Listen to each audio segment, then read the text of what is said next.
Raised in silence and guilt, she had never truly felt desire.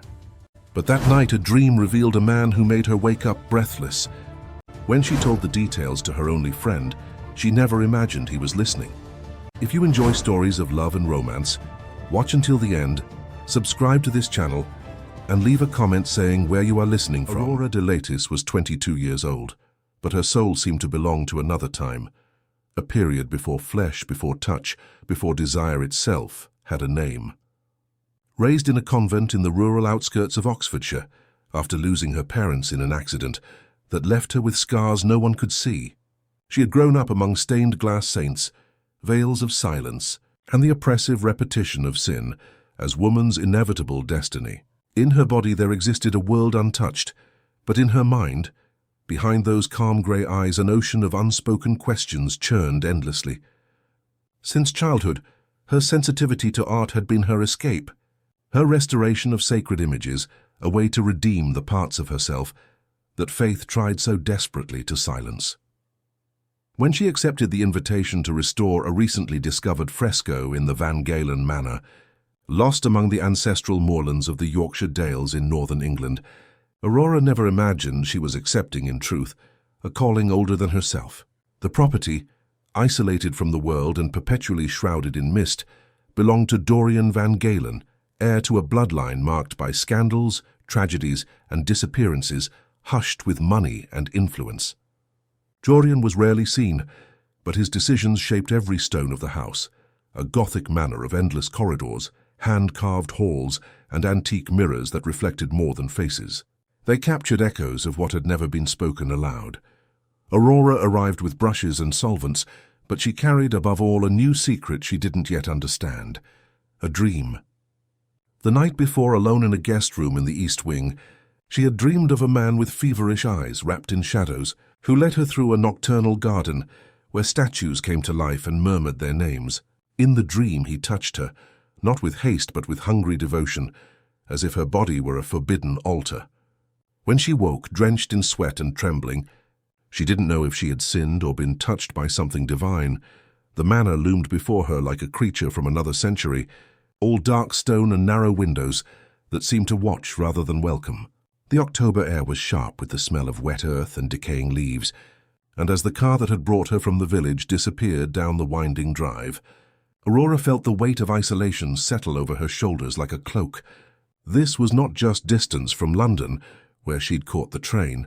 This was distance from the world itself. Mrs. Hartwell, the housekeeper, met her at the entrance. She was a woman in her 60s, with silver hair pulled severely back and eyes that assessed Aurora with something between concern and warning. She said little as she led Aurora through corridors that seemed to stretch forever, past portraits of Van Galen ancestors whose painted eyes followed their movement, past doors that remained closed, their purposes unknown. The room prepared for Aurora was in the West Wing overlooking the moors. It was elegant in a faded way, with heavy velvet curtains the color of dried blood and a four-poster bed that seemed to belong to a bride from centuries past. Mrs. Hartwell sat down, Aurora's single suitcase, and turned to face her. "Meals are at 8, 1, and 7, she said, her voice clipped and precise. "The studio has been prepared for you in the South Gallery. You'll find everything you requested. Mr. Van Galen prefers not to be disturbed, but he may seek you out when it suits him." She paused, and something flickered across her weathered face. "The manor is old. It has its own rhythms. Best not to wander at night." Before Aurora could ask what she meant, the housekeeper was gone, her footsteps fading down the corridor like a ghost's.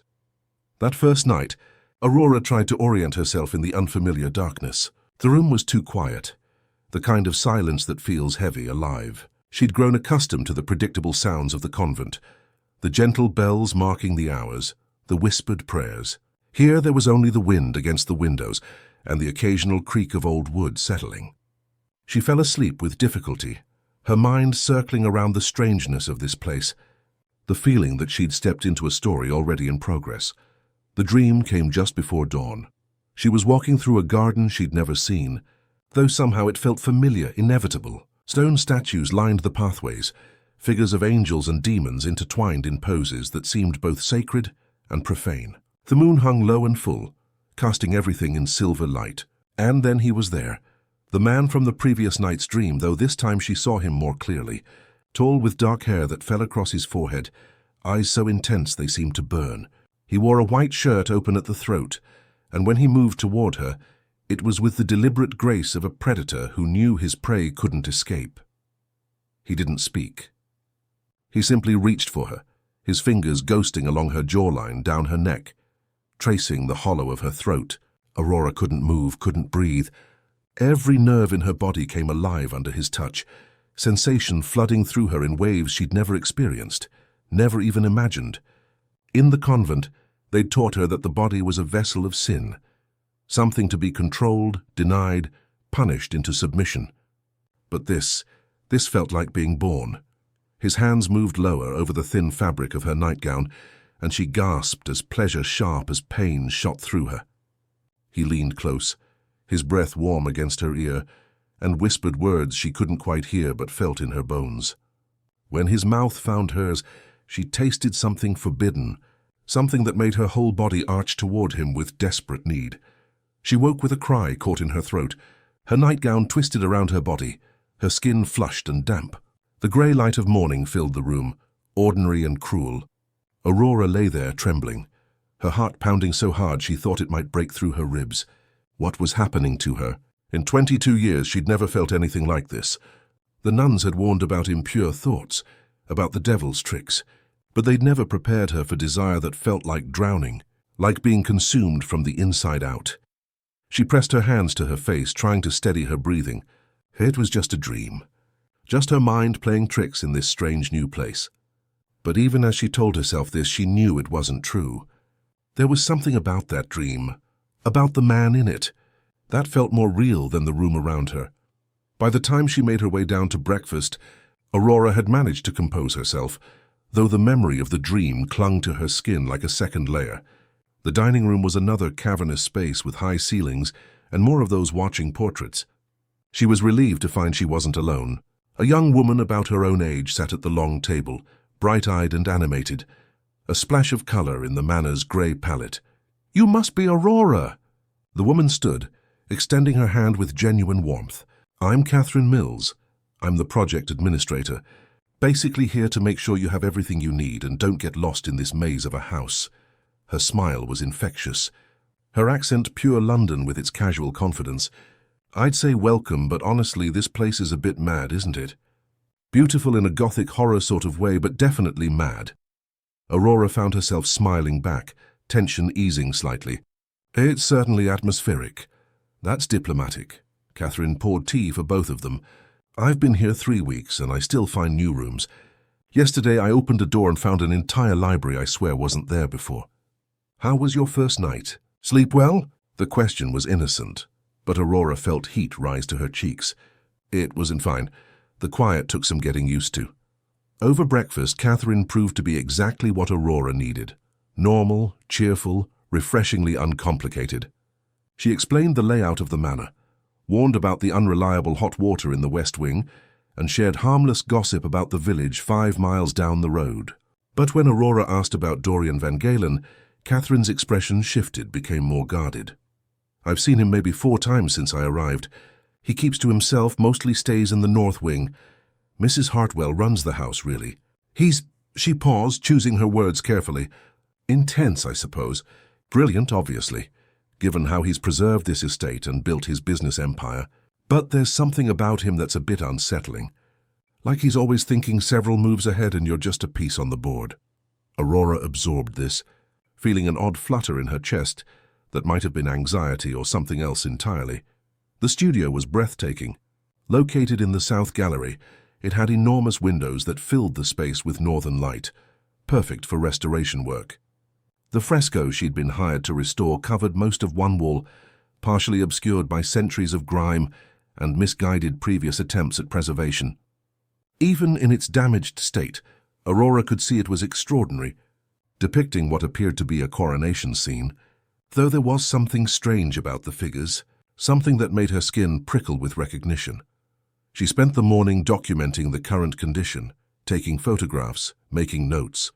The work absorbed her completely, as it always did, allowing her to forget the strangeness of the night's dream, the peculiar atmosphere of the manor. This was what she knew, what she was good at. Here, among pigments and techniques centuries old, she felt solid ground beneath her feet.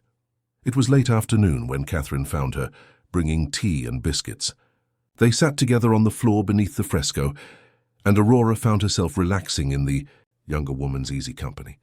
Catherine talked about her life in London, her boyfriend who worked in finance and didn't understand her love of art history, her plans to eventually start her own gallery.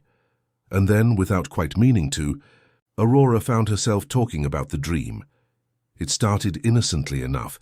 Catherine had asked if she'd slept well, and something in Aurora, some need to confess, to share the burden of what she'd experienced, loosened her tongue. She tried to keep it vague at first, just mentioning a strange dream, but Catherine's eyes lit up with interest. "Oh, you have to tell me more," she urged, leaning forward. "This house is absolutely made for mysterious dreams. It's practically a requirement." So Aurora told her, not everything. She couldn't bring herself to describe the full intensity of it, but enough. The garden, the man, the overwhelming sensation of being touched, wanted, consumed. Catherine listened with wide eyes, occasionally interjecting with gasps or questions, treating it like delicious gossip rather than something shameful. "That's incredible," Catherine breathed when Aurora finished. "I mean, I've had sex dreams before, obviously, but nothing that vivid. And you've never—" She let the question hang delicately. Aurora shook her head, feeling her face burn. The convent wasn't exactly encouraging of that sort of exploration. "Right, of course. God, that must make it even more intense for you." Catherine's expression was sympathetic, curious.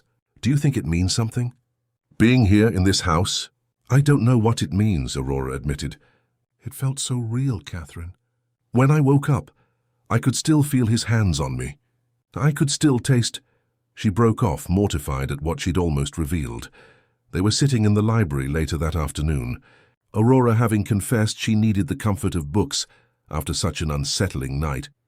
The library was magnificent, a 2-story space with rolling ladders and shelves that reached the ceiling, filled with leather-bound volumes that smelled of age and secrets. Afternoon light filtered weakly through the tall windows, casting long shadows across the Persian rugs. Catherine had brought wine, smuggled from the kitchen, declaring that if they were going to discuss Aurora's erotic dreams, they might as well be civilized about it. They sat in deep leather chairs near the fireplace, though no fire burned, the bottle between them gradually emptying as Aurora found herself describing the dream in more detail, words loosened by wine and the strange intimacy of confession. "And his eyes," Aurora was saying, her voice low and almost wondering. "They were so dark, Catherine. Like he could see straight through to every thought I've ever hidden, every desire I've tried to pray away. When he looked at me, I felt naked in a way that had nothing to do with clothes. I felt seen, truly seen, for the first time in my life." "That's beautiful," Catherine whispered. "Terrifying but beautiful." "When his hands touched me," Aurora continued, barely aware she was speaking aloud anymore, lost in the memory, "it was like every nerve in my body woke up at once. I've never felt anything like it. In the convent, we were taught that pleasure was dangerous, that our bodies were traps set by the devil. But this didn't feel like a trap. It felt like coming home to a place I'd been searching for my entire life, without knowing it existed." She paused, taking another sip of wine, her cheeks flushed partly from alcohol and partly from the intimacy of these admissions. "So the way he moved, Catherine, it was like he knew exactly what I needed before I knew it myself. His fingers traced patterns on my skin, and everywhere he touched became alive with sensation. When his mouth—" Aurora stopped abruptly, suddenly aware of how much she was revealing. But Catherine was leaning forward, utterly captivated. "His mouth, what?" Catherine prompted gently. "When his mouth found my neck," Aurora said quietly, "I thought I would die from the pleasure of it. Just that simple touch, his lips against my throat, and I felt like I was burning, like I was being unmade and remade into something new, something that knew hunger and need and wanting." Neither of them had noticed the slight shift in the shadows near the rotating bookshelf that separated the library from the adjoining study. Neither of them saw the figure that had been standing there for the past several minutes, perfectly still, listening to every word. "In the dream," Aurora went on, her voice barely above a whisper now, "he lifted me onto this stone pedestal, like I was an offering. And the way he looked at me then, God, Catherine, it was worship and possession all at once. He knelt before me, and I remember thinking this powerful man on his knees felt more dangerous than if he'd been standing over me. His hands slid up my legs so slowly and I couldn't breathe, couldn't think, could only feel. "Did he?" Catherine asked delicately. Aurora's laugh was shaky. "I woke up before anything was actually... But the wanting, Catherine, I've never wanted anything the way I wanted him to continue touching me. It was like 22 years of denied desire all came flooding through me at once, and I thought I might drown in it." She set down her wine glass, pressing her hands to her burning face. "What's wrong with me? I came here to restore art, and instead I'm falling apart over a dream about a man I've never met." "There's nothing wrong with you," Catherine said firmly. "You're human. You're finally allowing yourself to feel things you've been taught to suppress. That's healthy, Aurora. That's good." Before Aurora could respond, a voice cut through the library's quiet, cold and precise as a blade. "Certain images should only be restored if we're prepared to see them as they truly are." Both women jumped, turning toward the voice. He stood near the rotating bookshelf, emerging from the shadows as if he'd materialized from them. Dorian Van Galen. Aurora knew it was him immediately, though Catherine had never described him in enough detail, though she'd seen no photographs. She knew because he was the man from her dreams. Exactly the man from her dreams. The wineglass slipped from her nerveless fingers, hitting the carpet without breaking. All the blood drained from her face, leaving her light-headed and cold. It wasn't possible. It couldn't be possible.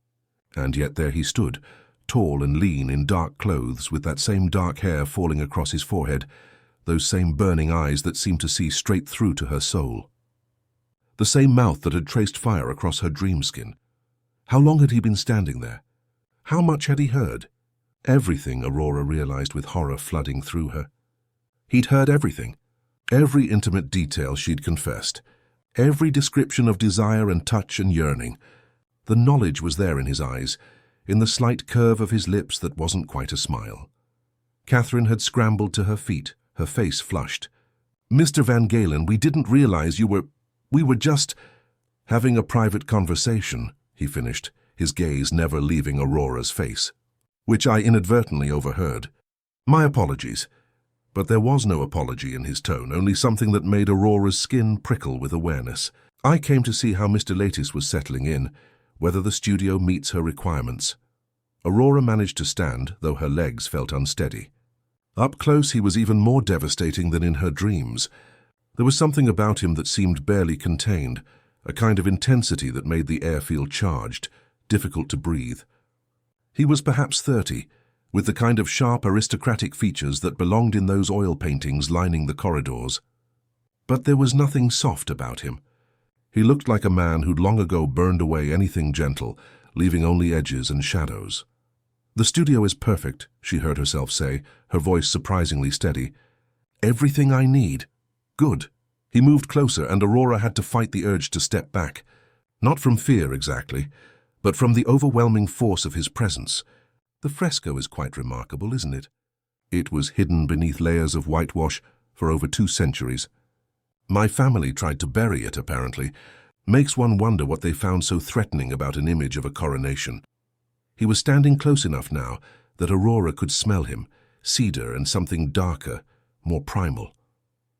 Close enough that when he spoke, she felt the words against her skin like a touch. "Though perhaps," he continued, his voice dropping lower, "it wasn't the coronation they feared, but what it represented. The surrender of power. The moment when control becomes irrelevant, because desire has made us willing slaves." Aurora's breath caught. Was he talking about the fresco or about what he'd overheard? His eyes held hers, and she saw something in them that made her blood heat despite her mortification. Recognition. As if he knew her, had always known her, was remembering rather than meeting her for the first time. "I'll leave you to your work," he said finally, stepping back.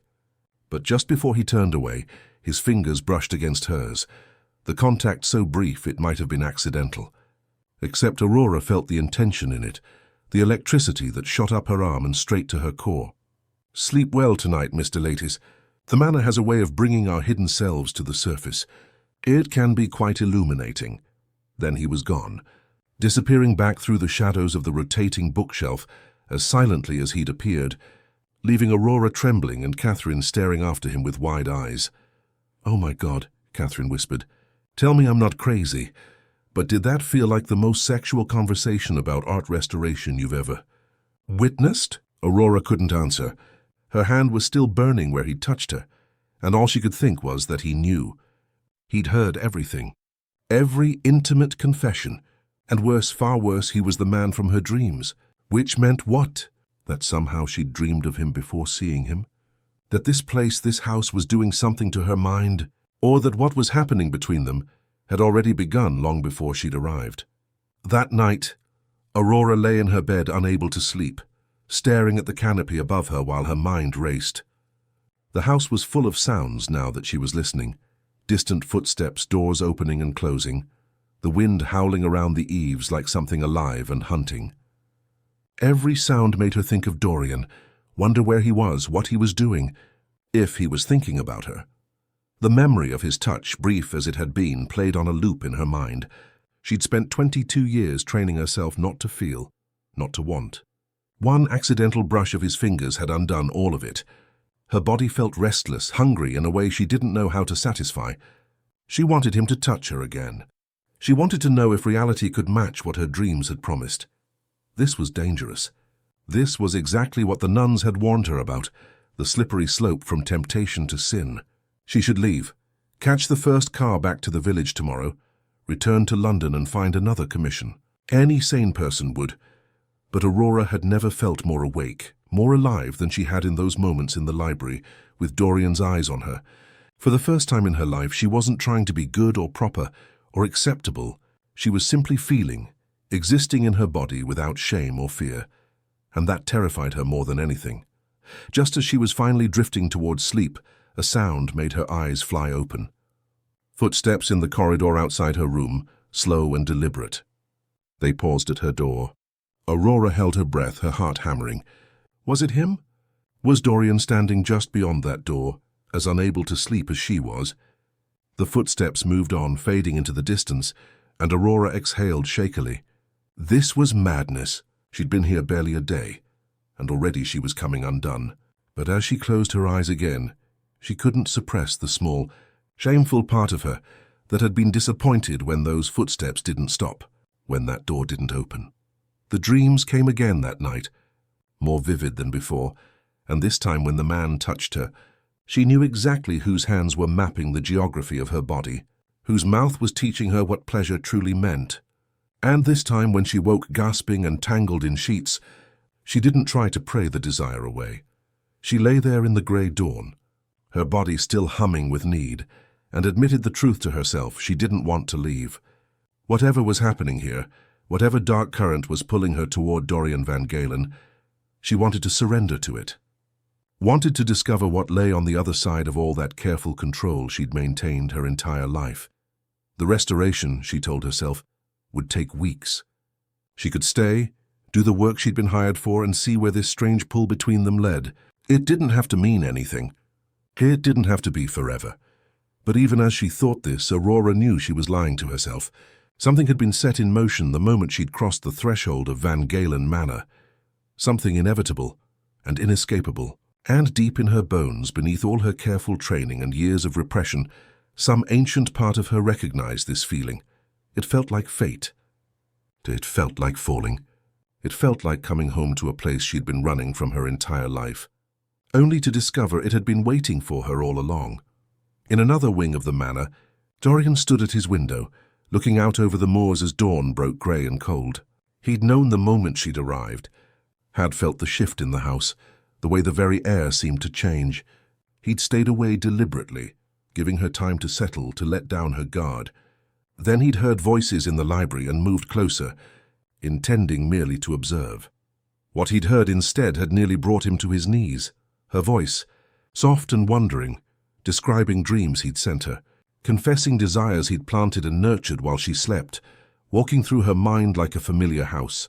She didn't know yet, couldn't know what she truly was, what she meant to this house, to his family's curse, to him. But she would learn. Slowly, carefully he would show her. Dorian turned from the window, moving to the locked drawer in his desk. Inside lay a journal, leather-bound and old, filled with his sister's handwriting.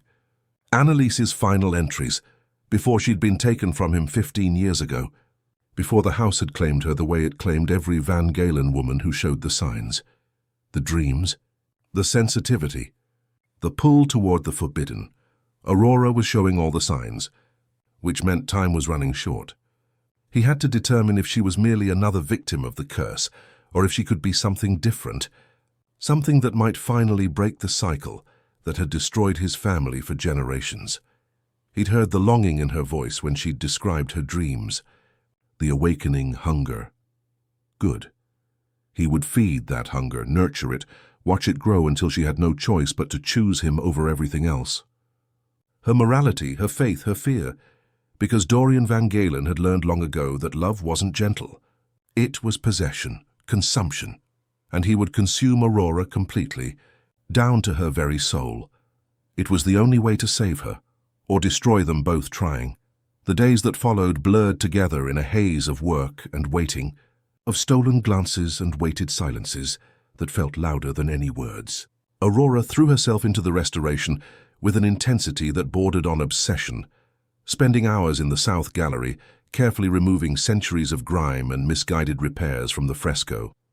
The work was meticulous, painstaking, requiring absolute focus, yet no matter how deeply she concentrated, part of her remained always achingly aware of Dorian's presence in the house. She felt him before she saw him, a shift in the air, a charge of electricity that made the fine hairs on her arms stand up. He would appear in the doorway of the studio, silent as a shadow, and watch her work. Sometimes for minutes, sometimes for an hour. He never spoke unless she spoke first, never interrupted her process. But his presence was a physical thing, a weight against her skin that made her hands tremble and her breath come short. The fresco was revealing itself slowly under her careful ministrations, and what emerged was both beautiful and deeply unsettling. The central figure was a woman being crowned, that much was clear. But the more Aurora uncovered, the more she realized this was no ordinary coronation. The woman's expression wasn't one of joy or triumph, but of ecstasy bordering on agony. The man placing the crown on her head loomed over her with a possessiveness that seemed almost violent in its intensity, and around them, partially hidden in the shadows of the composition, other figures watched. Witnesses or accomplices, Aurora couldn't tell. What disturbed her most was the woman's face. As she carefully cleaned away the layers of dirt and old varnish, revealing the original pigments beneath, Aurora felt a cold shock of recognition. The face looking back at her could have been her own. Same wide grey eyes, same delicate features, same dark hair falling in waves over pale shoulders. It was impossible, of course. The fresco had been painted at least 3 centuries ago. But the resemblance was uncanny enough to make her skin crawl. You see it too. Aurora gasped, nearly dropping her brush. She'd been so absorbed in her work that she hadn't heard Dorian enter. He stood directly behind her now, close enough that she could feel the heat radiating from his body, smell that intoxicating scent of cedar, and something darker that made her dizzy.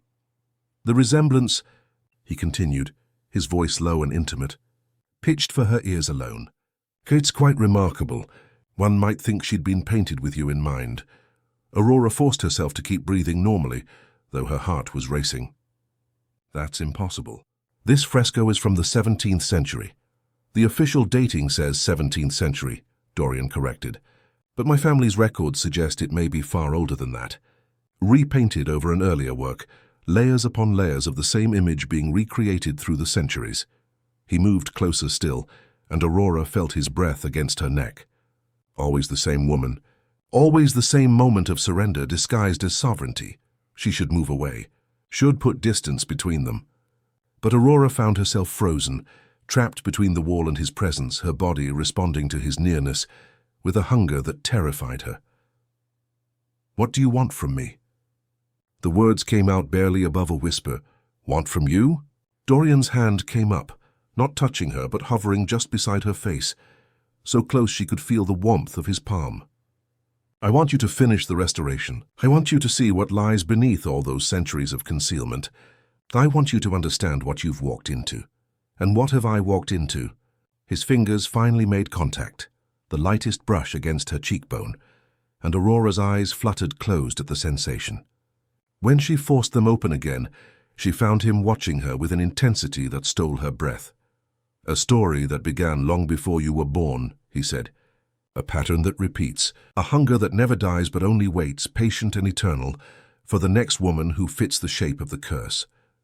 Before Aurora could ask what he meant, he was gone, leaving her trembling and confused, her skin still burning where he'd touched her. That afternoon, Catherine found Aurora in the library, poring over books about the manor's history.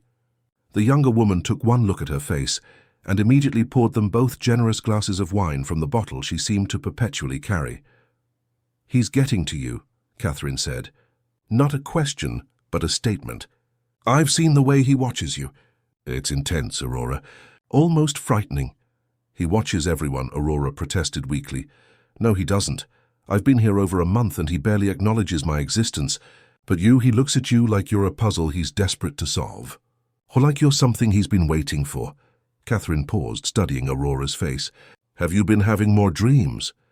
Aurora nodded, unable to meet her friend's eyes. The dreams had intensified, becoming more vivid, more explicitly erotic. She woke each morning tangled in sweat-damp sheets, her body aching with unfulfilled need. And always it was Dorian's hands on her skin. Dorian's mouth claiming hers. Dorian's voice murmuring words she couldn't quite remember but felt in her bones. "Last night," Aurora admitted quietly, "I dreamed I was in a chapel. An old one with stone walls and no windows. He was there waiting for me at the altar, and when I reached him he turned to face me and his eyes were—" She trailed off, shaking her head. "It sounds insane." "Tell me," Catherine urged gently. His eyes were on fire, literally burning, but I wasn't afraid. I felt drawn to him like a moth to a flame. He reached for me, and when his hands touched my skin I could feel myself burning too from the inside out. But it wasn't painful. It was ecstasy. It was like every cell in my body was waking up, coming alive for the first time. Aurora took a shaky breath, her hands clenched around her wine glass. He undressed me slowly, reverently, like I was something sacred, and then he laid me down on the altar, and he worshipped me with his mouth and hands until I was begging him for release. But just before he gave it to me, just before I shattered completely, he said something. What did he say? He said, "You've always been mine. In every life, every century, every iteration of this story, you've always been mine. And you always will be." Aurora's voice had dropped to barely a whisper. When I woke up, I could still feel his hands on me. I could still taste him on my lips. It's like the dreams are bleeding into reality, and I can't tell anymore where one ends and the other begins. Catherine was quiet for a long moment, her expression troubled. "Aurora, I need to tell you something. Something I probably should have mentioned when you first arrived, but I didn't want to scare you." Aurora's stomach tightened with dread. "What?" "You're not the first restoration expert Mr. Van Galen has brought here. There was another woman about 2 years ago, Helena Pratt. She was hired to work on the same fresco you're restoring now. What happened to her?" "She disappeared." Catherine's voice was grim. "One morning she simply wasn't in her room. Her things were still here. Her work was unfinished, but she was gone. The police investigated, but they found nothing. No evidence of foul play, no indication she'd planned to leave. She just vanished, as if the house had swallowed her whole." Aurora felt ice flood her veins. "Why didn't anyone tell me this?" "Because officially Helena left of her own accord. There's even a letter in her handwriting, saying she needed to leave immediately due to a family emergency. But the staff whispers, Aurora. They say things about this house, about the Van Galen family. They say women disappear here, have been disappearing for centuries, and they all fit a certain profile, young, sensitive, artistic, unmarried. Like me. Like you," Catherine confirmed. "I'm not trying to frighten you, but you need to be careful. There's something wrong with this place, with him. I don't know what it is, but I can feel it. It's like the house itself is alive, watching, waiting for something." Aurora wanted to dismiss Catherine's concerns as paranoia, but she couldn't. She'd felt it too, that sense of the manor as a living entity, something ancient and patient and hungry. And the more time she spent here, the more she felt herself changing, becoming something other than who she'd been when she arrived. That night, unable to sleep, Aurora decided to explore.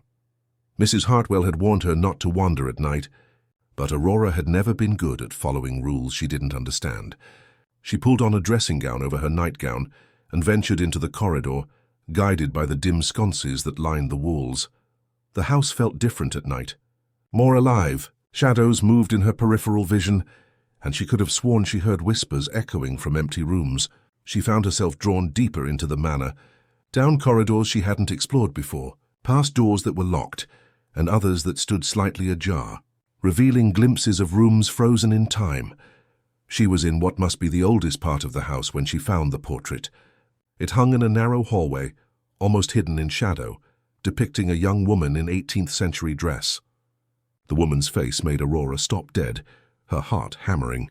It was her face, or near enough to be her twin. Same features, same expression of mingled hope and fear, same grey eyes that seemed to follow her as she moved. Below the portrait was a small brass plate. Aurora had to lean close to read it in the dim light. Anneliese Van Galen, 1678 to 1693. 15 years old when she'd died. The same age Aurora had been when the nuns had found her on the convent steps, covered in blood that wasn't hers, with no memory of how she'd gotten there or what had happened to her parents. She was the first. Aurora spun around, her hand flying to her throat. Dorian stood at the end of the hallway, dressed all in black, his face half in shadow. How did he move so silently? How long had he been watching her? The first what? Her voice came out steadier than she felt. The first Anneliese. Every generation, my family has had a daughter named Anneliese. And every generation, she's died young, tragically, mysteriously. He moved closer and Aurora found herself backing up against the wall, though whether from fear or anticipation she couldn't say. They say it's a curse dating back to the house's founding, that the first Anneliese made a bargain with something dark, and every woman who bears her name must pay the price. That's superstition, Aurora said, but her voice wavered. Is it? Dorian was close enough now to touch her, though he kept his hands at his sides. My sister was named Anneliese. She started having dreams when she was 14. Dreams of a man with burning eyes who promised her power and passion and freedom from the constraints of our world. She became obsessed with the chapel in the East Wing, spent hours there alone, talking to someone no one else could see. And then, on her 15th birthday, she vanished. Just like all the Annelieses before her. What does this have to do with me? But even as Aurora asked, a sick certainty was growing in her gut. You look exactly like her. Like all of them. The portraits are throughout the house if you know where to look. Same face, same eyes, same expression. Century after century, the same woman being reborn, drawn back to this place, to this family, to fulfill the terms of a bargain made so long ago, no one remembers what was promised. Aurora's mind was reeling. That's insane. I'm not your sister. I'm not this Anneliese from the 17th century. I'm just me. Are you? Dorian's hand came up, cupping her face with a gentleness that contradicted the intensity in his eyes. Tell me, Aurora, do you remember anything from before the accident that killed your parents? Do you remember those first 14 years of your life? She opened her mouth to say yes, of course she did, but the words wouldn't come, because the truth was she didn't. Her memories began at 14, waking up in the convent with the nuns telling her gently about her parents' death, about how blessed she was to have survived. Everything before that was a blank, a void she'd never questioned because the trauma of loss had seemed explanation enough. I see the realization in your eyes, Dorian murmured. You're starting to understand. You didn't find this house by chance, Aurora. You were called here. The same way every woman with that face has been called here through the centuries. To finish what was started, to pay the debt. What debt? Aurora's voice was barely audible. The debt of desire. His thumb traced the line of her jaw, and Aurora felt heat bloom everywhere he touched. The first Anneliese wanted power in a time when women had none. She wanted knowledge, passion, freedom, so she made a deal with the entity that dwells in this house, in the earth beneath it. She would give herself completely, body and soul, and in exchange she would know pleasure and power beyond mortal comprehension. But the price was high. She would die young, and her death would anchor the entity here, feeding it. And in every generation after, a woman bearing her face would be drawn back to complete the ritual, to renew the bargain. Aurora should have been terrified, should have been fleeing down the corridor and out into the night. But instead she found herself leaning into his touch, craving more of it. "And you?" she whispered. "What's your role in this?" Dorian's expression darkened, pain flickering across his features. "I'm the guardian. Every generation has one. A Van Galen man who becomes obsessed with saving the high, woman with breaking the curse. But we never succeed. We fall in love with them, these recurring ghosts, and our love only binds them tighter to the house, to their fate. I've tried to resist, tried to let you alone, to not feel what I'm feeling. But from the moment you arrived, I was lost." His other hand came up to frame her face, and Aurora found herself drowning in his gaze. "I've wanted you since before I knew you existed," he said roughly. "I've dreamed of you every night for the past year, the same way you've dreamed of me. The house showed me your face, made me hunger for you, ensured that when you finally arrived, I would be helpless against this pull between us." "This is madness," Aurora breathed, but she didn't pull away. "Couldn't pull away." "Yes," Dorian agreed, "it's absolute madness, and we're both caught in it now, Aurora. The question is whether we fight it or surrender to it, whether we try to break the pattern or let it consume us the way it has consumed everyone who came before." He leaned in, his lips hovering just above hers, so close she could feel every word against her mouth. "I should let you go, should send you away tonight before this goes any further. But I'm too selfish, too weak. I've waited too long for you, wanted you too desperately. Even knowing it might destroy us both, I can't give you up." Aurora's hands had come up to grip his shirt, though she had no memory of moving them. Her entire body was trembling, caught between fear and a desire so intense it felt like dying. "Kiss me," she heard herself say, the words coming from somewhere deep and primal, a part of her that had nothing to do with reason or self-preservation. For a long moment, Dorian didn't move, his eyes searching hers as if looking for something. Permission, maybe, or damnation. Then, with a sound that was half groan and half surrender, his mouth crashed down on hers. The kiss was nothing like the gentle explorations of her dreams. It was hungry, desperate, consuming. Dorian kissed her like a man starving, like he was trying to devour her soul through her lips. And Aurora, who had never been kissed before, who had been taught that such physical contact was sinful and degrading, kissed him back with equal ferocity. Something inside her had broken open, some dam that had been holding back 22 years of suppressed desire and need. His hands moved into her hair, angling her head to deepen the kiss, and Aurora whimpered against his mouth. She could feel him everywhere, his body pressed against hers, hard and hot and undeniably male.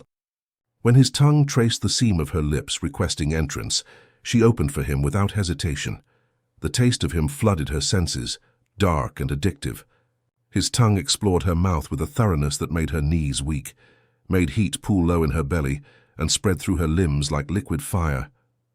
She'd never imagined anything could feel like this, that a simple kiss could unravel her so completely. Dorian's mouth left hers to trail fire down her jaw, her neck, finding the spot where her pulse hammered wildly and sucking hard enough to mark. Aurora's head fell back against the wall, a moan escaping her that would have mortified her if she'd had any capacity for shame left. But shame had burned away in the heat between them, leaving only raw primal need. "God, Aurora," Dorian growled against her throat. "You taste like salvation and damnation all at once. I could spend eternity right here, learning every sound you make, every place that makes you tremble."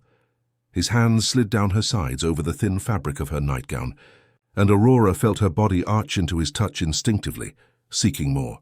She'd never been touched like this, had never let anyone close enough. But with Dorian, it didn't feel like letting someone in.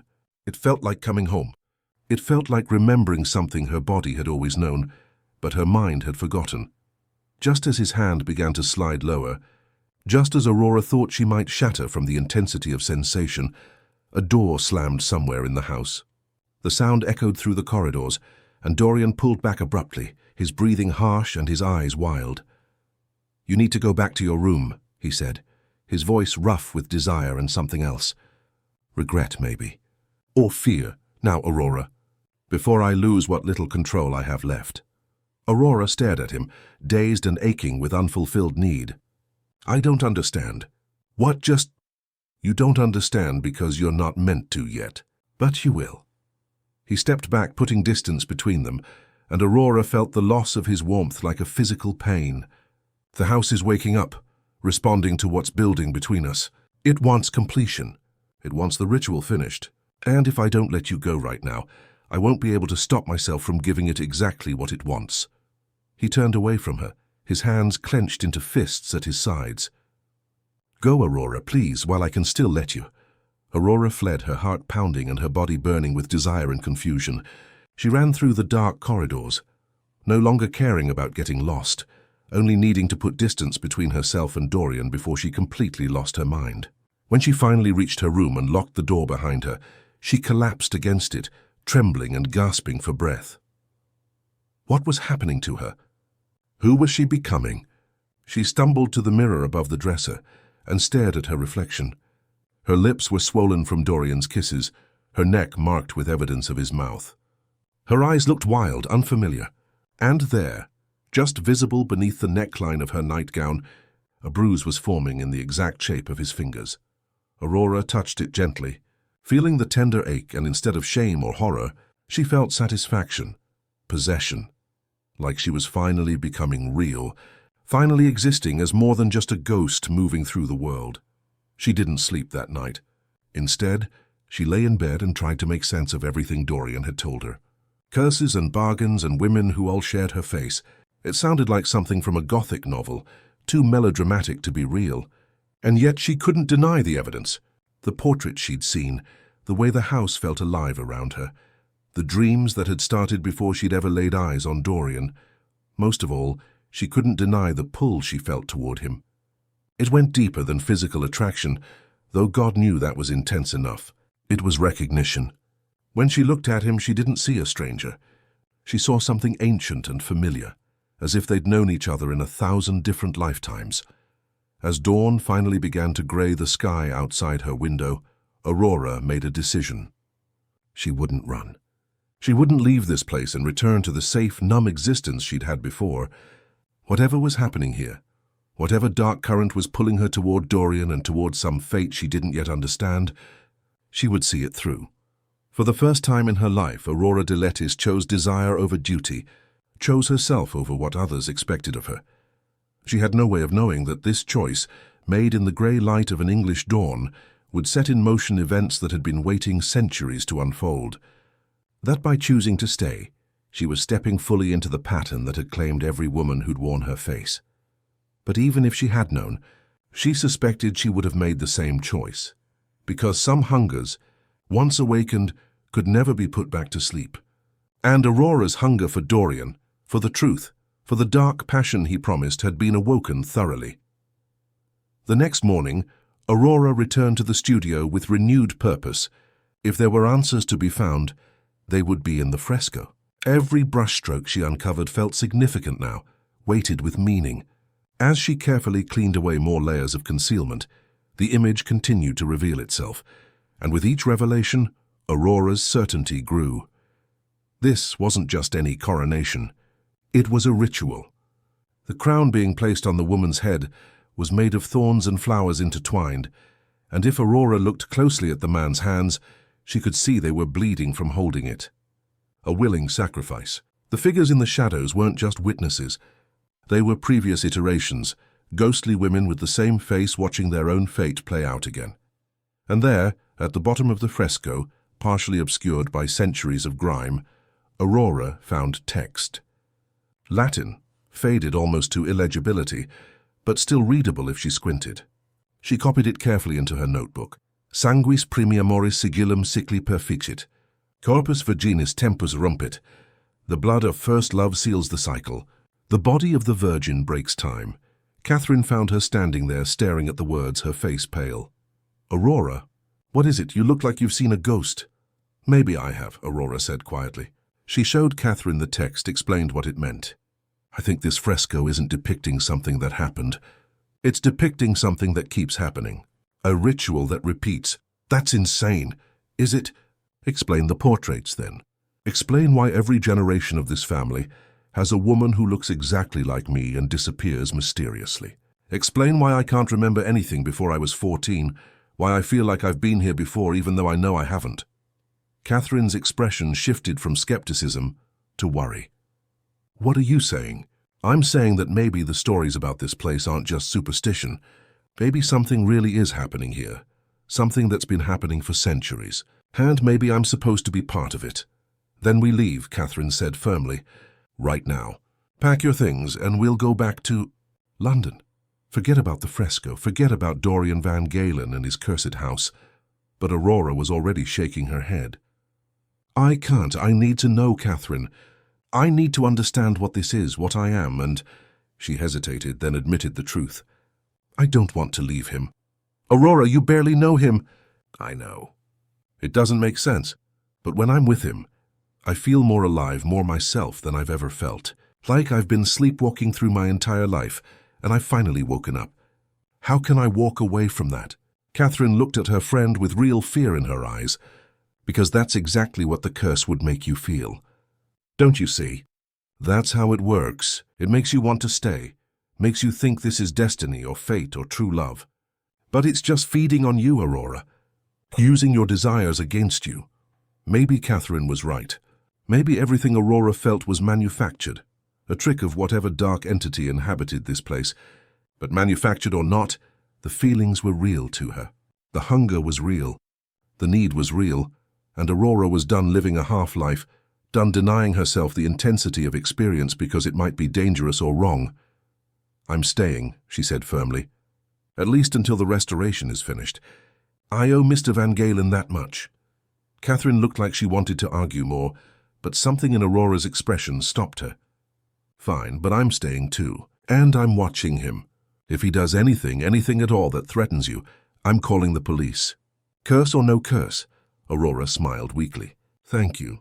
I don't deserve a friend like you. No, you probably don't, Catherine agreed, but her tone was fond. Just promise me you'll be careful, and that you won't do anything irreversible without thinking it through first.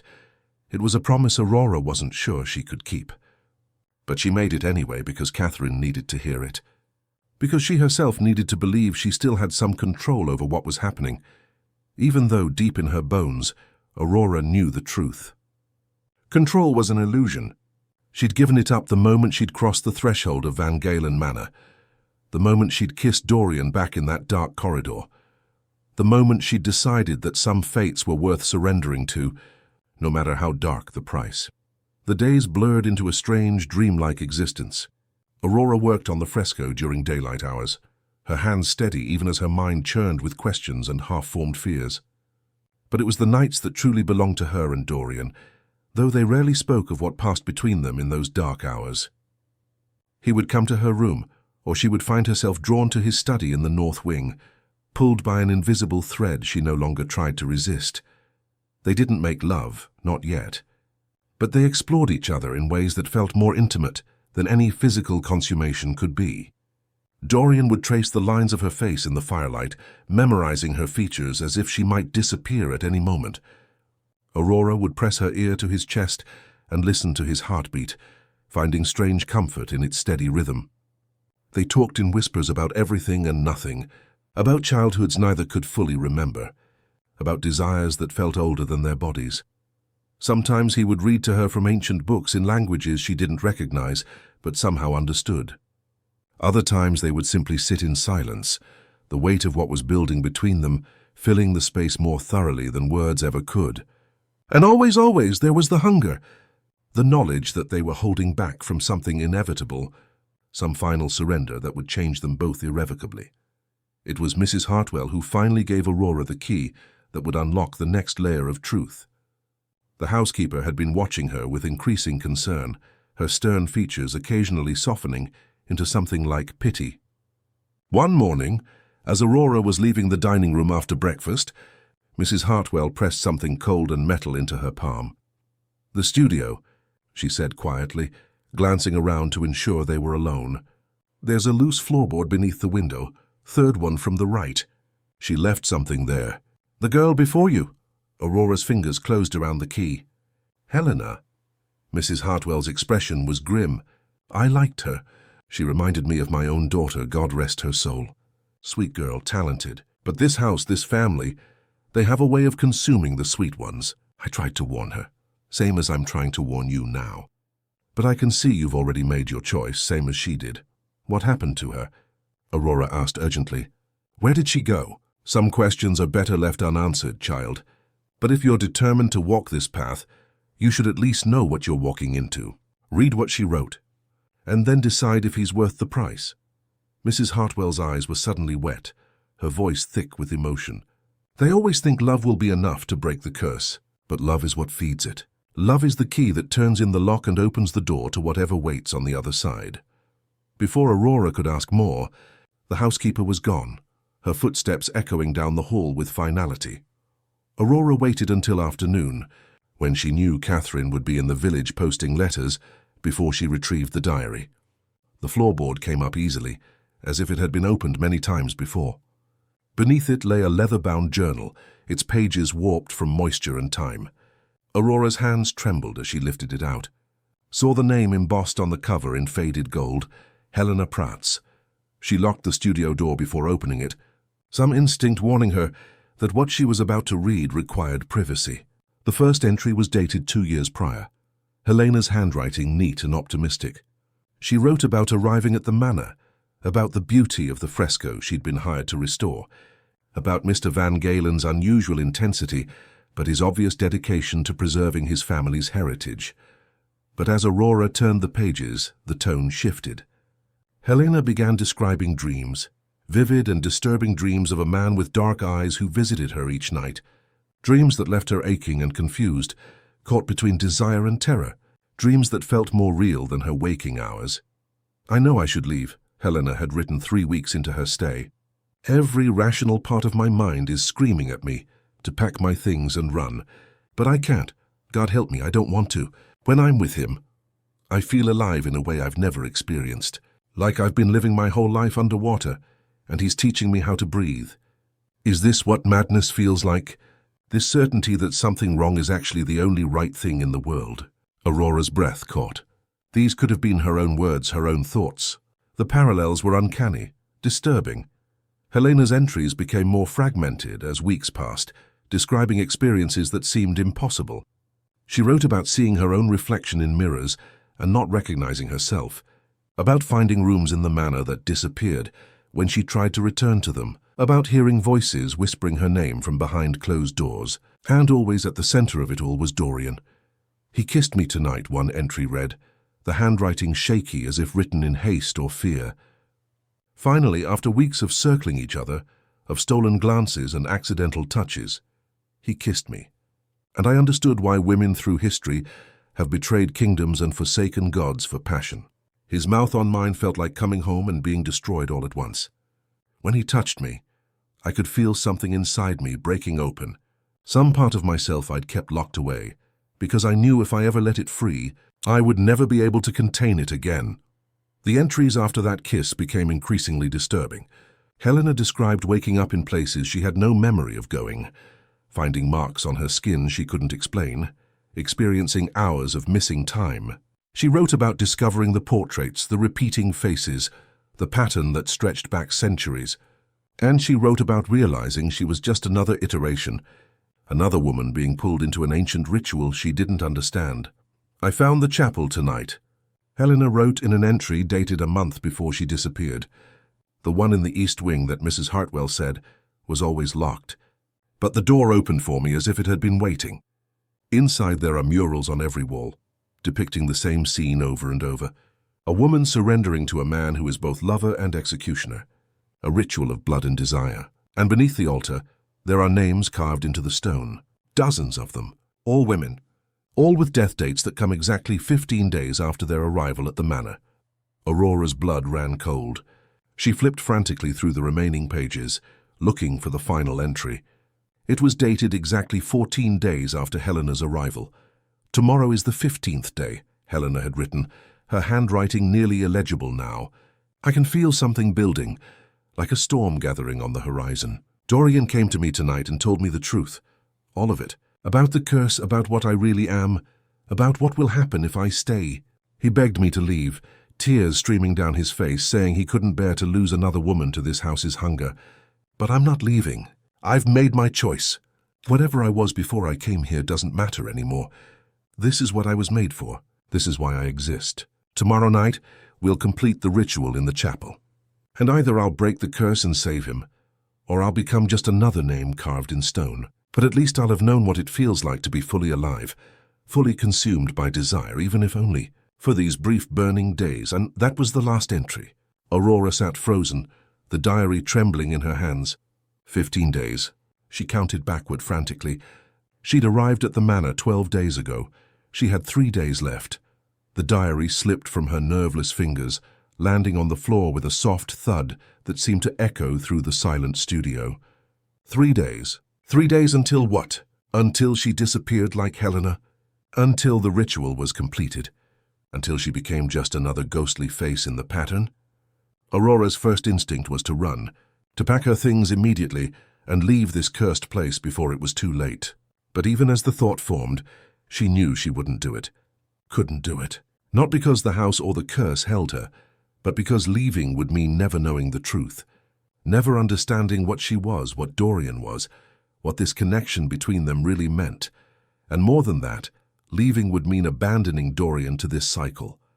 He'd told her he was the guardian, cursed to fall in love with each iteration of Annalise and watch her disappear or die. How many women had he loved and lost? How many times had his heart been broken by this cruel pattern? If there was even a chance she could break it, could free them both, wasn't that worth the risk? Aurora stood, her decision made. She would find the chapel Helena had written about. She would see these murals for herself, see the names carved in stone, and then she would confront Dorian and demand the complete truth, not the careful revelations he'd been parceling out, but everything, no matter how dark or terrible. The East Wing was a part of the manor Aurora had never explored. It was older than the rest, medieval in its architecture, all narrow passages and stone walls that wept with moisture. The air itself felt different here, heavier, charged with something that made Aurora's skin prickle with awareness. She passed rooms that stood empty save for dust and shadows, windows so narrow they barely let in light, and everywhere that sense of watching, of being observed by something that had patience beyond human comprehension. She found the chapel at the end of a corridor that seemed to narrow as she walked, the walls pressing in, as if the house itself was reluctant to let her reach her destination. The door was massive, made of ancient oak and carved with symbols Aurora didn't recognize, but that made her eyes hurt to look at directly. It shouldn't have opened, should have been locked or sealed, but when Aurora placed her hand on the wood, it swung inward silently as if welcoming her home. The chapel stole her breath. It was larger than it should have been, the ceiling disappearing into shadows that no amount of the dim light filtering through the high windows could penetrate. And covering every surface, every wall, every inch of stone were the murals Helena had described. They depicted a story, or perhaps the same story told over and over in slight variations.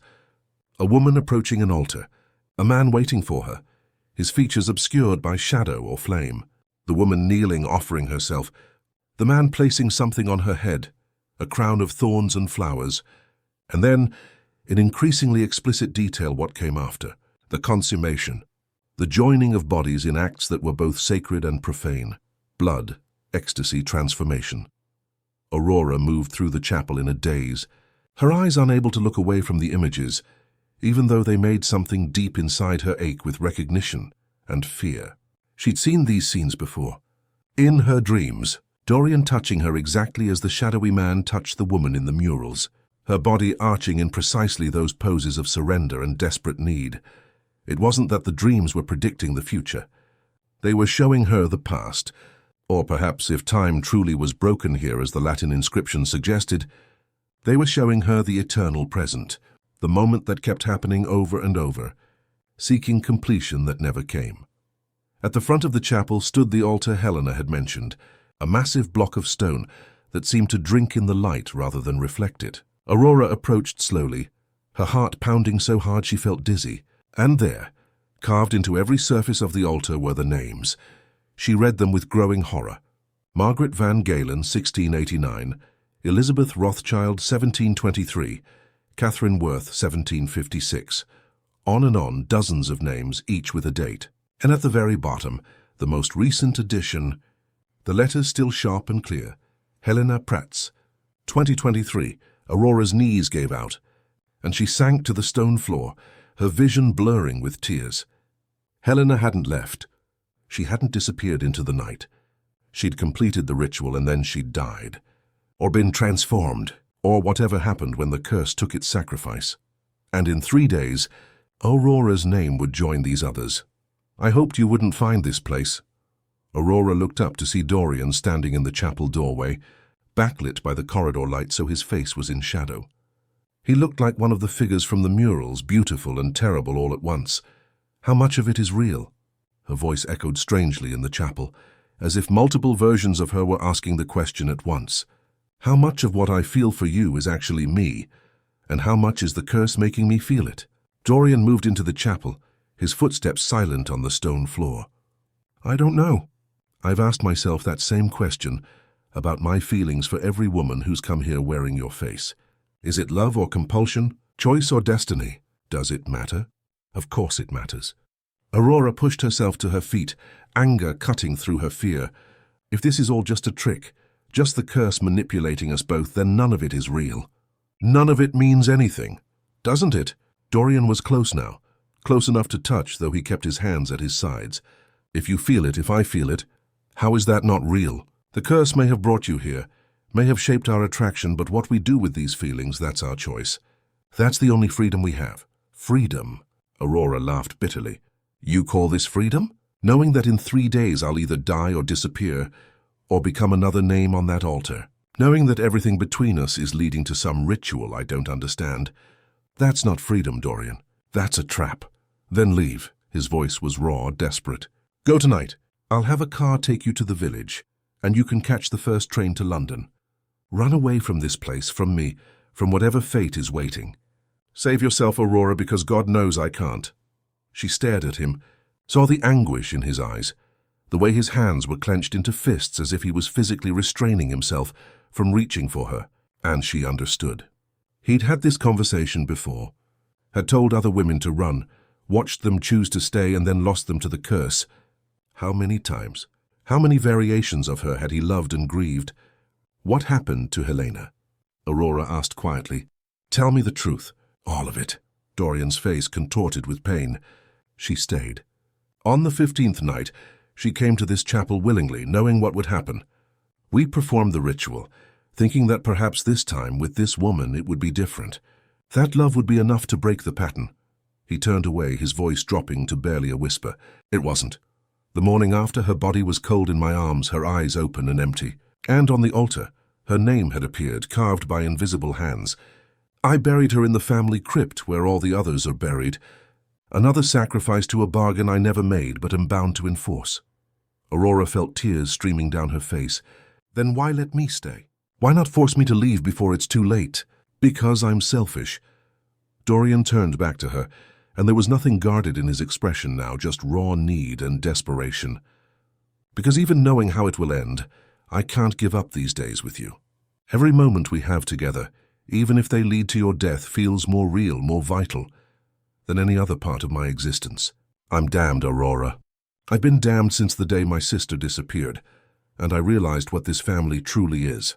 But with you for these brief days, I can pretend I'm something other than a monster. Aurora crossed the distance between them before she could think better of it, taking his face in her hands and forcing him to meet her eyes. You're not a monster. You're a victim. Same as me, same as all those women whose names are on that altar. We're all caught in something that started long before we were born. Then help me break it, Dorian said urgently, his hands coming up to cover hers. Don't run. Don't sacrifice yourself the way Helena did. Stay and fight with me. Maybe together we can find a way to end this, to free both of us. How? Helena tried and failed. What makes you think we'd be any different? Because you are different. Dorian's grip tightened on her hands. Every other woman who's come here has been compelled, drawn by the curse without understanding what they were walking into. But you, Aurora, you've seen the truth and you're still here. You have a choice, real agency, perhaps for the first time in this entire curse cycle. That has to mean something. That has to give us an advantage the others never had. Aurora wanted to believe him, wanted to think that knowledge and choice would be enough. But looking around the chapel at the murals depicting centuries of the same ritual, the same surrender, the same inevitable ending, she felt hope slip through her fingers like water. Still, what was the alternative? Run away and spend the rest of her life wondering what if? Return to the grey, numb existence she'd had before, knowing she'd tasted something real and chosen. Safety over truth? That wasn't living. That was just another kind of death. 3 days, she said finally. We have 3 days to figure this out, to find a way to break the pattern. And if we can't, she took a shaky breath, if we can't, then at least we'll face whatever comes together.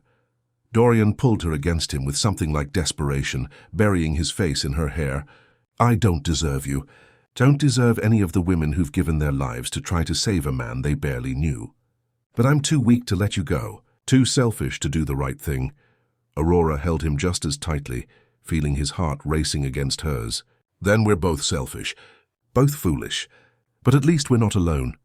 They stood there in the chapel for a long time, wrapped in each other's arms, finding comfort in physical closeness, while their minds raced with questions neither could answer. Finally, as the light through the high windows began to fade toward evening, Aurora pulled back. I need to see your sister, she said. Annalise.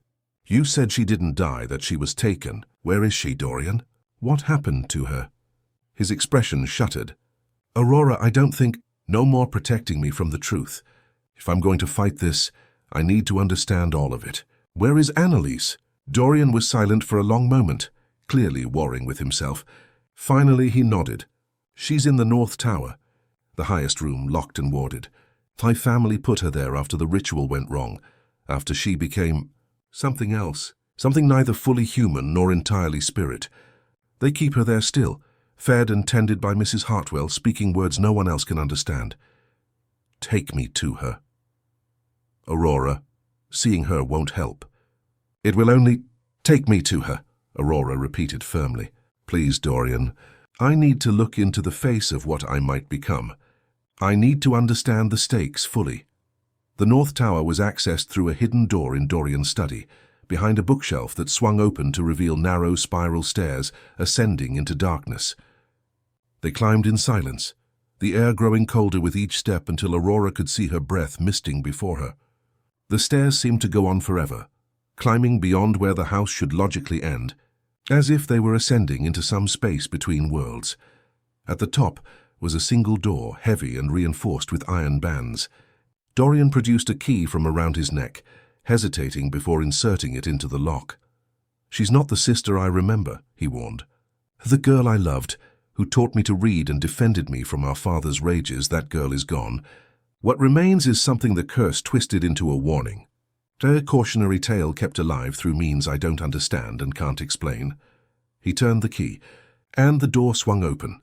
The room beyond was surprisingly beautiful, all white lace and soft light from windows that shouldn't exist at this height.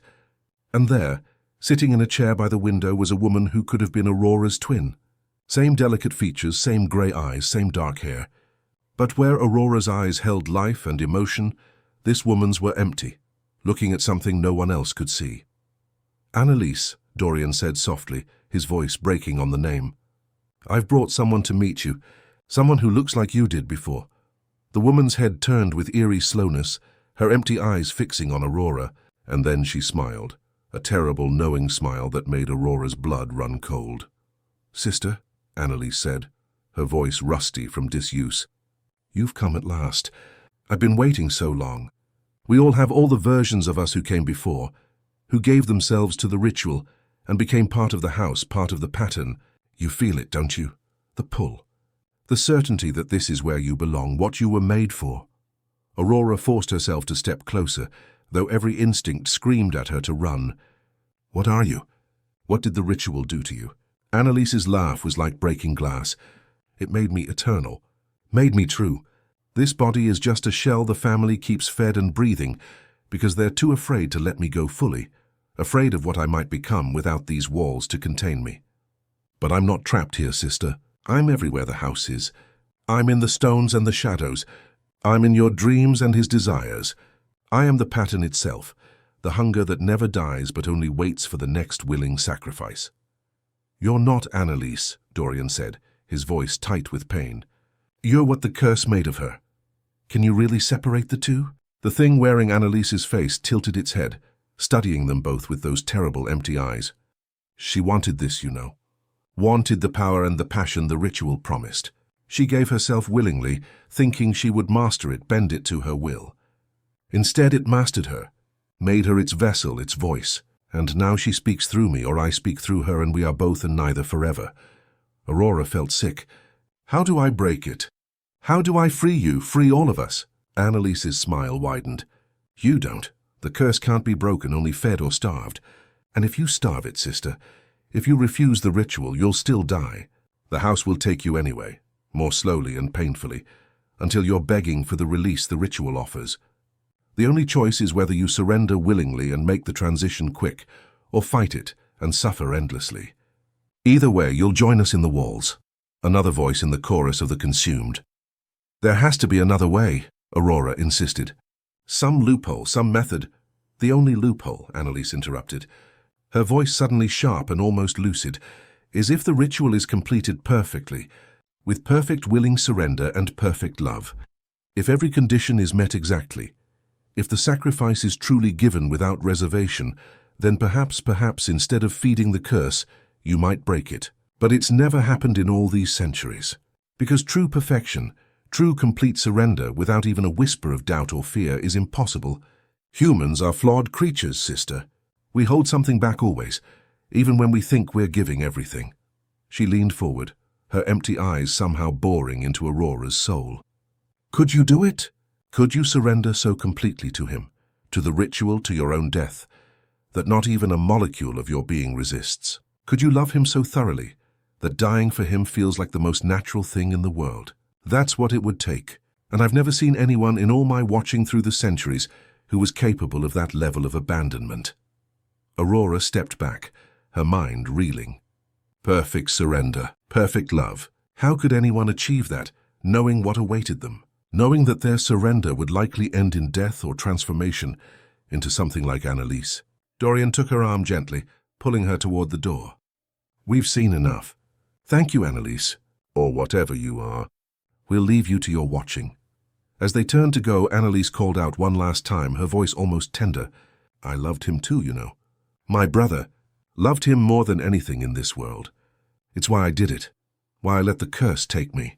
I thought if I became part of it, I could protect him from it. Instead, I condemned him to watch it claim woman after woman, forever seeking what I failed to achieve. I'm sorry, little brother. Sorry for all of it. Dorian's hand tightened on Aurora's arm, and she heard him draw a shaky breath. But he didn't respond, just guided her out of the room and locked the door behind them with finality.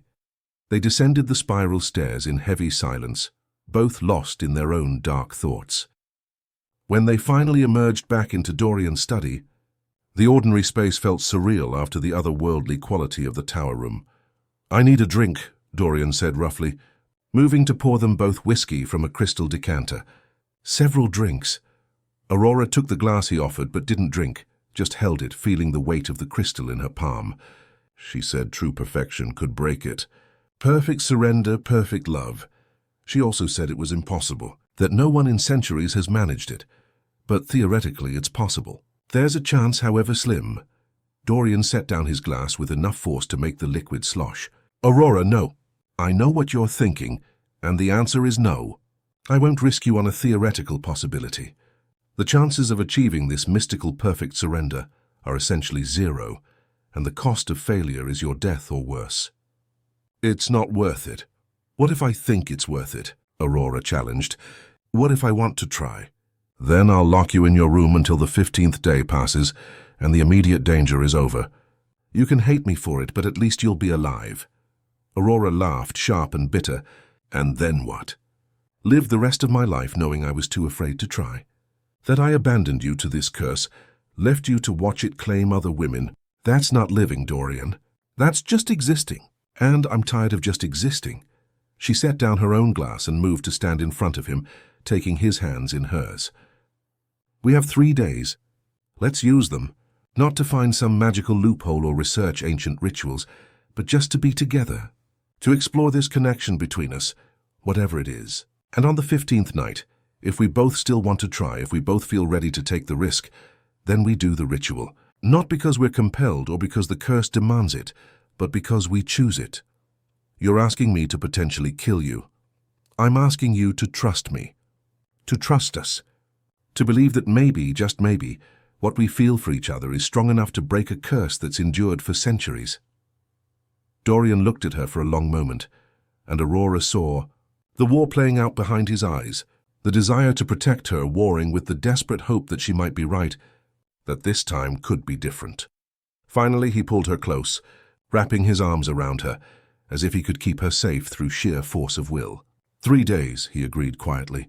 We have 3 days to live fully, to love completely, to see if what we have is real or just another iteration of the pattern. And then, God help us both, we'll decide. Aurora rested her head against his chest, listening to his heartbeat, and felt a strange sense of peace settle over her despite everything. She'd made her choice. They'd made their choice together. Whatever came next, they would face it as partners, not as guardian and victim, not as curse-bearer and sacrifice, but as two people who'd found something real in the midst of darkness. It would have to be enough, because it was all they had. 3 days until the ritual. 3 days to discover if love could truly conquer fate, or if they were just the latest players in a tragedy written centuries ago, their ending as inevitable as all those that came before. But as Dorian's arms tightened around her, and Aurora felt the solid reality of his body against hers, she allowed herself to hope.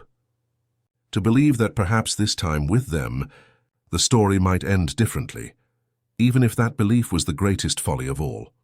The first of the 3 remaining days dawned grey and cold, mist rolling across the moors like a living thing. Aurora woke in Dorian's bed, her body curved against his, their limbs tangled together in a way that felt both new and ancient. They hadn't made love, not yet, both sensing that crossing that final threshold should wait until they were certain of their choice. But they'd held each other through the night, trading whispered confessions and gentle touches that felt more intimate than any physical consummation could be. Dorian was already awake, his fingers tracing lazy patterns on her shoulder, his eyes fixed on her face as if memorizing every detail. "I've been lying here for an hour," he admitted quietly, "just watching you sleep and trying to commit this moment to memory, in case it's all I'm allowed to keep." Aurora pressed closer, her hand over his heart. "Don't think like that. We still have time. 3 days to figure out if this is real, if we're strong enough." "It feels real," Dorian said, his voice rough with emotion. "Every moment with you feels more real than anything else in my life.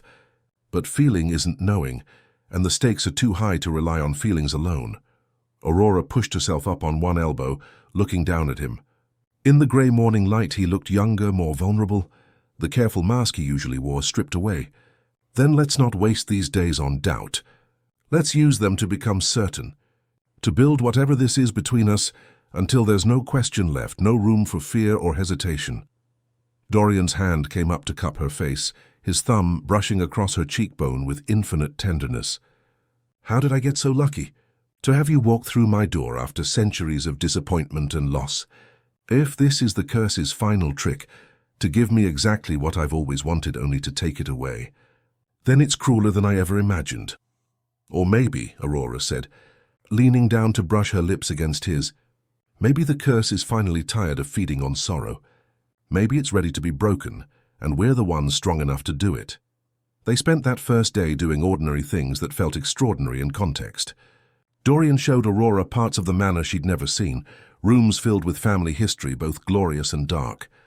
They found a music room with a grand piano that Dorian played with surprising skill, his long fingers coaxing melancholic melodies from the keys, while Aurora sat beside him, her head on his shoulder. They walked the moors despite the cold, hand in hand, talking about everything and nothing until their lips were blue and their fingers numb. In the evening, Dorian cooked for her in the manor's massive kitchen, shooing away Mrs. Hartwell's protests with gentle insistence. He made pasta from scratch, his hands sure and practiced, and Aurora watched him work with something like wonder.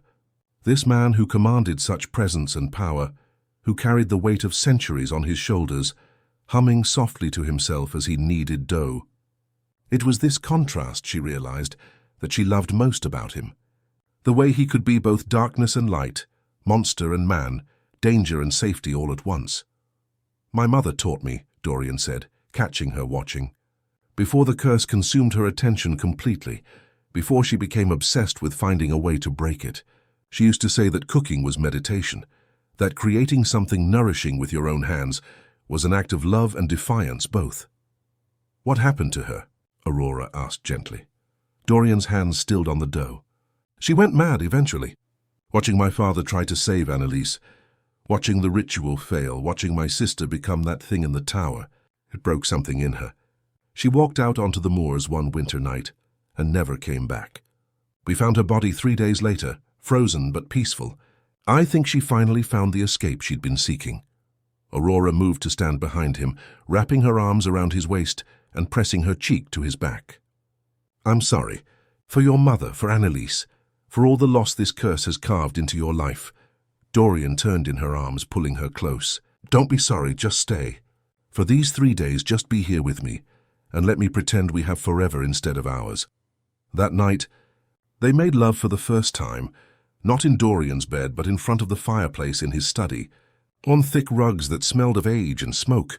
It was nothing like Aurora's dreams, those fevered visions of possession and dominance. Instead, it was tender, almost reverent. Dorian undressed her slowly, his hands shaking slightly, pressing kisses to each new expanse of skin he revealed, as if she were something sacred. When he finally moved over her, his body covering hers, Aurora felt something shift inside her, some final wall crumbling. She'd spent 22 years learning to be small, to take up little space, to contain her desires within the narrow confines of what was acceptable. But here now, with Dorian looking at her like she was his salvation, she finally understood what it meant to be vast, to be infinite, to be seen and wanted and celebrated in all her complexity and contradiction. I love you, she heard herself say as he moved inside her, the words surprising her even as they felt inevitable. I know it's too soon. I know it might be the curse or the situation or 1,000 other things, but I love you, Dorian. I love you with everything I am. Dorian's forehead pressed to hers, his breath coming in ragged gasps. I love you too. God help me, I've loved you since before you existed, loved the idea of you, the hope of you, and now that you're real and here in mine, I love you more than I thought possible, more than is safe or sane or wise. They moved together like that, declarations of love falling between them like prayers or curses, until pleasure crested and broke and left them gasping and tangled and complete. Afterward, they lay in the firelight, Dorian's hand splayed possessively over Aurora's stomach, her fingers threading through his dark hair.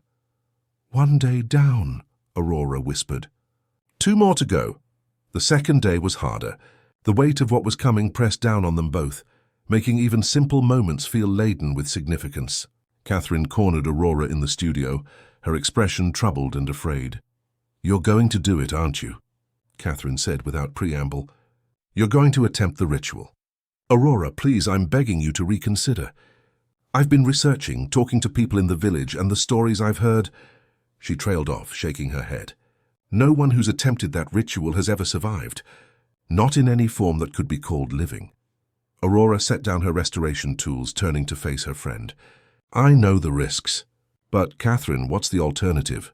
Run away and spend the rest of my life looking over my shoulder, waiting for the curse to catch up with me. Because Annalise made it clear, the curse will have me either way. At least this way, I'm choosing my fate instead of having it chosen for me. But you barely know him. Catherine's voice rose with frustration. You've been here 2 weeks, Aurora. 2 weeks isn't enough time to decide you're willing to die for someone. How much time is enough? Aurora challenged. How long does it take to recognize your soul in someone else's eyes? Because that's what this is, Catherine. When I look at Dorian, I don't see a stranger. I see home.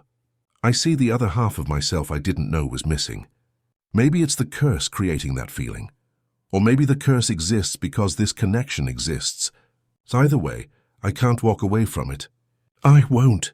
Catherine's eyes filled with tears. Then I'm staying. Through the ritual, through whatever happens after. You won't face this alone.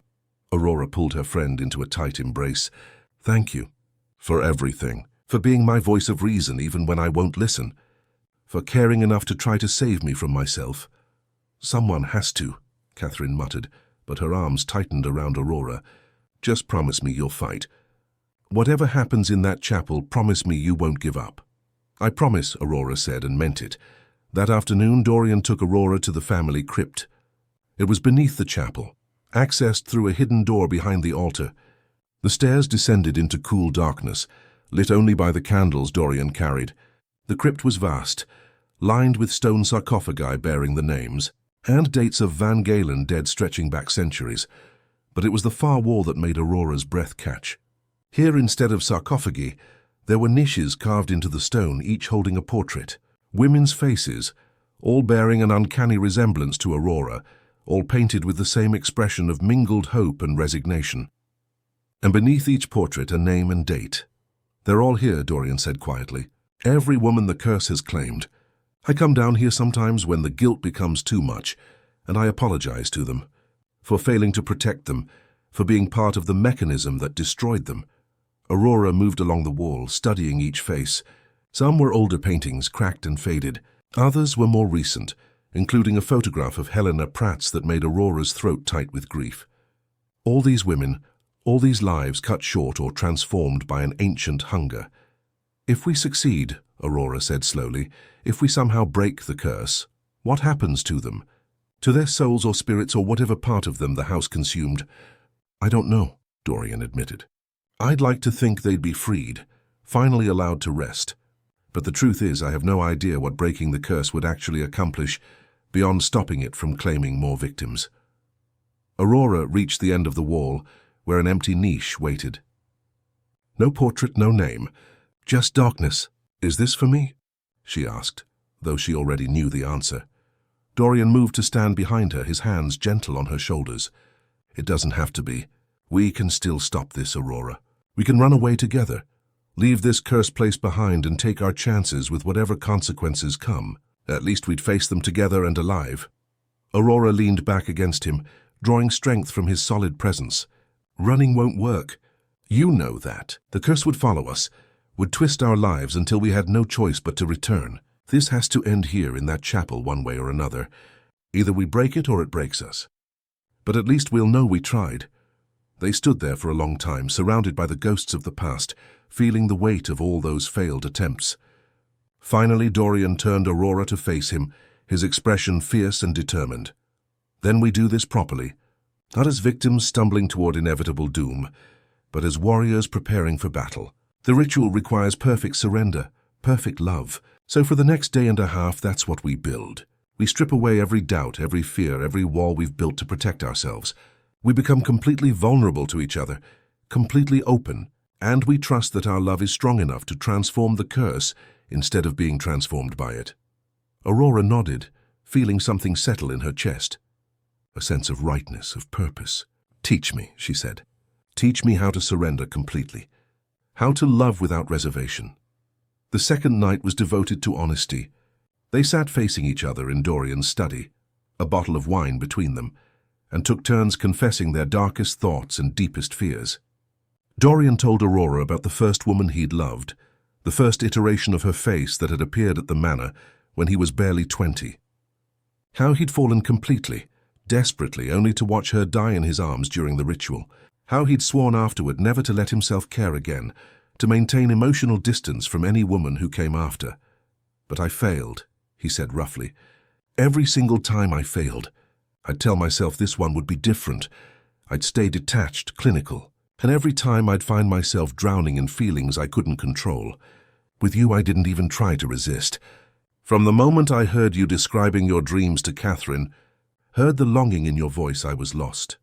Aurora told him about the convent, about the shame and confusion she'd felt as her body began changing in adolescence, developing desires the nuns called sinful. How she'd learned to hate herself, to see her own natural urges as evidence of her fundamentally corrupt nature. How coming to the manor, meeting Dorian, had been like being given permission to exist fully for the first time. "I was so afraid," she confessed, "so terrified of what I was feeling, what I was becoming. But then I realized the fear itself was part of the cage I'd been living in. And once I let go of the fear, once I allowed myself to want you without shame, everything else became clear." They talked until dawn, sharing memories and confessions that left them both raw and exhausted, but somehow closer than before. As grey light began filtering through the windows, Dorian pulled Aurora into his lap, holding her like something precious and breakable. "One more day," he whispered against her hair. One more day and then we face whatever comes. The final day passed in a strange, dreamlike haze. Aurora completed the restoration of the fresco, removing the last layers of grime to reveal the full image beneath. What she found made her breath catch. The woman being crowned wasn't dying or being sacrificed. She was transforming, her body simultaneously dissolving and being reborn, threads of light connecting her to the man who held her. And around them, the shadowy figures Aurora had thought were watching were actually being freed, their chains breaking, their faces turning from sorrow to joy. It's not a death, Aurora realized aloud.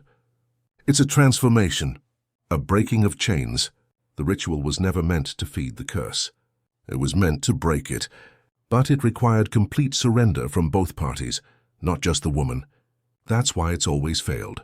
The men thought they were guardians, executioners, when they were supposed to be equal participants in their own transformation. She turned to find Dorian standing in the studio doorway, his expression stunned as he took in the revealed fresco. "I've seen this image 100 times, he said slowly. "But I always saw death. Sacrifice, I never saw liberation." "Because you were looking through the lens of guilt and fear," Aurora said, moving to take his hands. "But that's not what this is. That's never been what this is. The curse exists because of fear and control, because someone tried to claim power without paying the price of vulnerability. To break it, we both have to give up control completely. We both have to surrender to each other, to what we feel, without holding anything back." Understanding dawned in Dorian's eyes. That's why it's always failed. The Van Galen men saw themselves as protectors, controllers of the ritual. They never gave themselves to it the way the women did. They remained apart, trying to direct the outcome instead of surrendering to it. "So tonight," Aurora said, her voice steady despite the fear fluttering in her chest, "we both surrender. No more guardian and sacrifice, just two people who love each other, willing to risk everything for the chance at freedom." Dorian pulled her close, his arms tight around her. "I'm terrified," he admitted, "more terrified than I've ever been. Because this time I have something real to lose. Before, with the others, part of me was always held back, always preparing for the loss. But with you, Aurora, I've given you everything. My whole heart, my entire soul. If this fails, if I lose you, I don't know how I'll survive it." "Then we make sure it doesn't fail," Aurora said firmly. "We trust each other. We trust our love, and we trust that after centuries of darkness, the universe owes us a miracle." As evening approached, Aurora found herself in her room with Catherine, preparing for the ritual. Her friend had helped her bathe, washing her hair with gentle hands, neither of them speaking much. The weight of what was about to happen hung heavy between them. Catherine finally broke the silence as she was brushing out Aurora's hair. "I want you to know that meeting you, becoming your friend, has been one of the best things in my life. Whatever happens tonight, I'm grateful for the time we've had." Aurora turned, taking Catherine's hands. "This isn't goodbye. I'm not dying tonight. I'm going to break this curse. And then you and I are going to get absolutely drunk, and I'm going to tell you every scandalous detail of the ritual while you pretend to be shocked, but are actually deeply fascinated." Catherine laughed, tears streaming down her face. "Promise?" "I promise," Aurora said, and pulled her friend into a fierce embrace. Dorian came for her as the clock struck midnight, the beginning of the 15th day. He wore simple black clothes and his face was calm, almost serene. But Aurora could see the tension in his shoulders, the fear lurking behind his eyes. She took his offered hand, and together they walked through the silent manor toward the east wing, toward the chapel where centuries of women had met their fate. Mrs. Hartwell was waiting in the corridor outside the chapel, her weathered face wet with tears. She pressed something into Aurora's hand, a small silver locket. "This was my daughter's," she said quietly. "She was the woman before Helena. Before you, I want you to have it, as a reminder that someone believes you can do what she couldn't. Someone believes you're strong enough to break this curse and come back to us." Aurora's fingers closed around the locket, emotions threatening to overwhelm her. "Thank you. For everything. For caring." The housekeeper nodded, stepping back. "The chapel is prepared. Everything you need is inside. And Aurora? Don't let fear make you hesitate. Fear is what feeds the curse. Love is what starves it." The chapel was lit by hundreds of candles, their flames creating dancing shadows on the walls with their disturbing murals. Someone had cleaned the space, laid fresh flowers around the altar. It looked less like a place of death now, and more like what it had always been meant to be, a sacred space for transformation. Dorian led Aurora to stand before the altar, then turned to face her, taking both her hands in his. "Before we begin," he said quietly, "I need you to know that if at any point you want to stop, we stop. No matter how far we've gone, no matter what the consequences might be, your life and safety matter more to me than breaking any curse." "I know," Aurora said. "And the same goes for you. We do this together, as equals, or we don't do it at all." They stood there for a moment, just looking at each other, memorizing faces, and stealing one more breath of normalcy before stepping off the edge into unknown. Then, as if by unspoken agreement, they moved together. The ritual had no prescribed words, no ancient text to follow. It was, Aurora realized, entirely about intention and surrender. She and Dorian undressed each other slowly, reverently, placing their clothes aside until they stood naked and vulnerable in the candlelight. The air felt charged, electric, as if the house itself was holding its breath. Dorian lifted Aurora onto the altar, the stone cold against her skin, but warming quickly from her body heat. He stood between her legs, his hands framing her face, his eyes boring into hers with an intensity that stole her breath. "I love you," he said, and it wasn't a declaration, but a surrender. "I love you without reservation, without protection, without any part of myself held back. I give you my heart, my soul, my past and my future. I give you my fear and my hope, my darkness and what little light remains in me. Take it all, Aurora. Take everything I am and transform it into something new." Aurora felt tears streaming down her face, felt something inside her chest cracking open like an egg. "I love you," she responded, her voice shaking with emotion. "I give you my innocence and my awakening, my faith and my doubt, my strength and my fragility. I surrender control, surrender fear, surrender the need to protect myself from pain. I give you the power to destroy me, trusting that instead you'll help me become who I was always meant to be." As they spoke, the candles around them began to flicker wildly, though there was no breeze. The murals on the walls seemed to move, the painted figures turning to watch.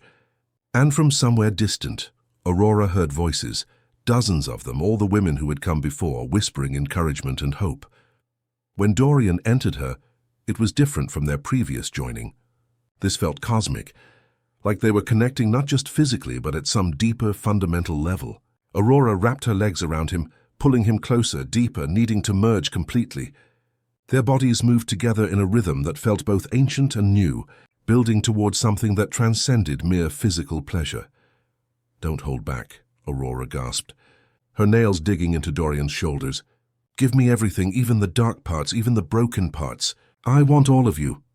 "Aurora," Dorian groaned, his hips snapping forward with increasing urgency. "I can feel it. Something changing, something breaking open." The pleasure built between them like a storm gathering, but it was more than pleasure.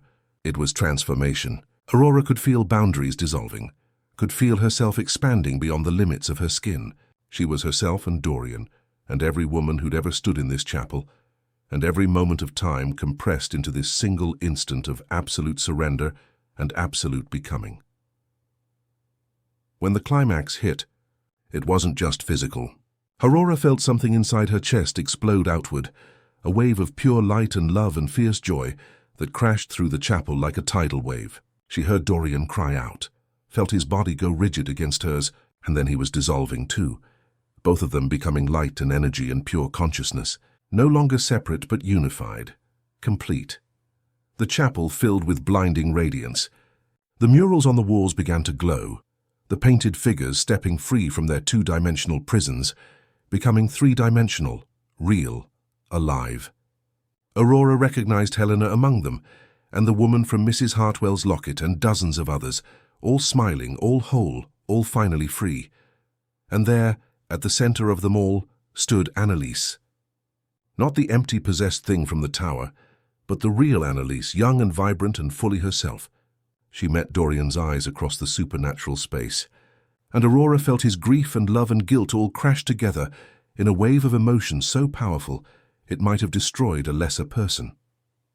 "Thank you," Annalise mouthed, tears of joy streaming down her face. Thank you for loving her enough to let go, for trusting enough to surrender. You did what I never could, little brother. You broke the chains. Then the light became too bright to bear, and Aurora felt herself falling, or perhaps ascending, she couldn't tell.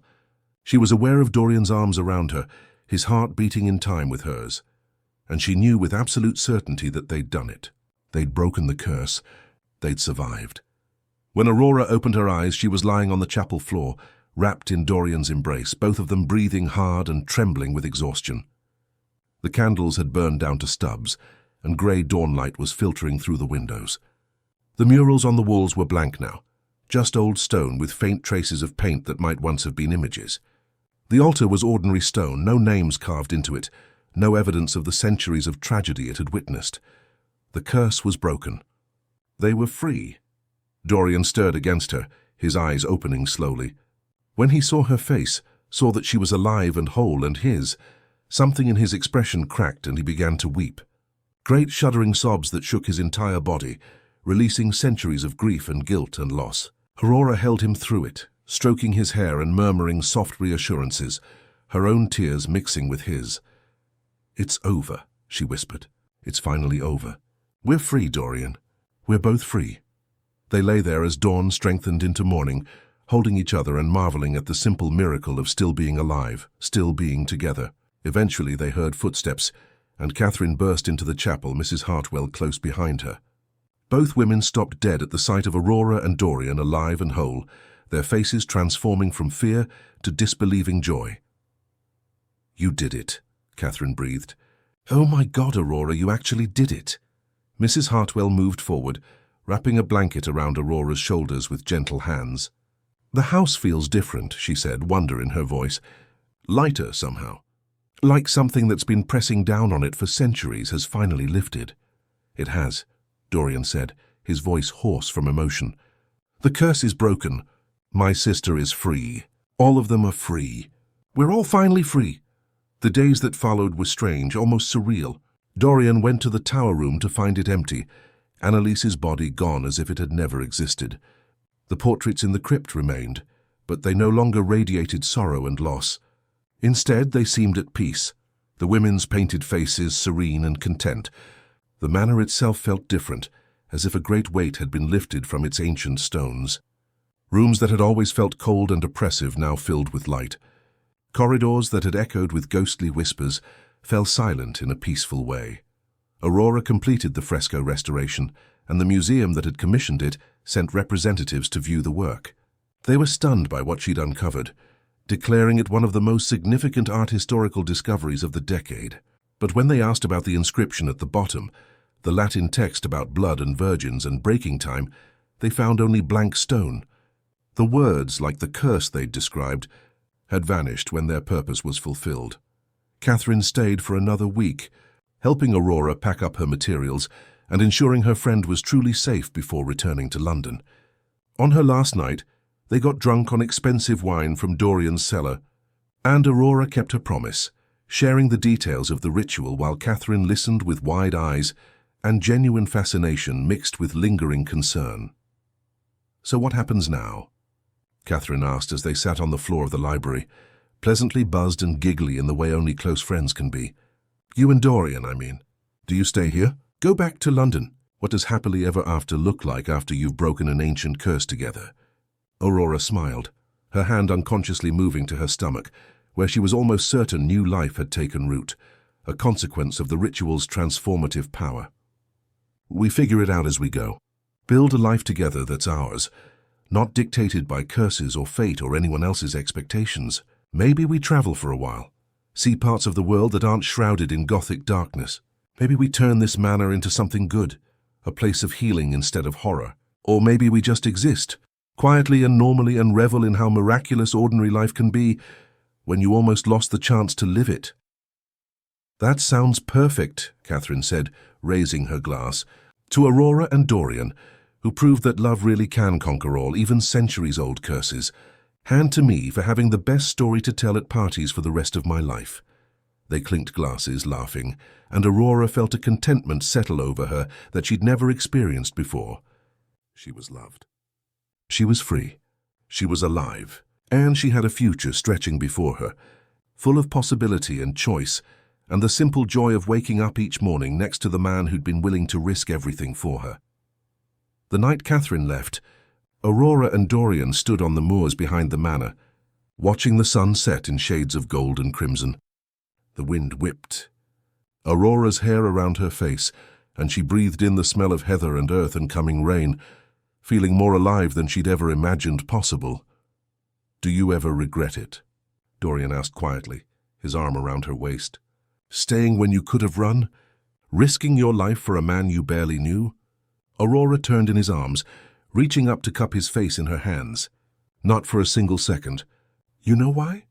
Because before I came here, I wasn't really living. I was just existing, moving through the world like a ghost, afraid to feel too much or want too much or be too much. You taught me how to be real, Dorian, how to be fully, terrifyingly, gloriously alive.